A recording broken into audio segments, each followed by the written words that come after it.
আমি বাঘাযতীন স্টেশন রোডেই থাকি। আমি এখানেই থাকি, অঞ্জনদার বাড়ির পাশে, চেম্বারের পাশেই থাকি।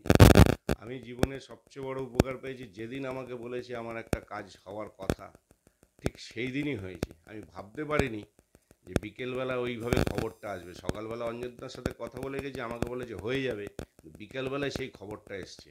এবং 100% গ্যারান্টি দিয়ে বলছি, অঞ্জনদা যা উপকার করে দিয়েছে আমার জীবনে, কেউ পারবে না এরকম উপকার করে দিতে। আপনি মোটামুটি কত বছর ধরে আসছেন? আমি অঞ্জনদাকে চিনি অনেক দিন ধরেই।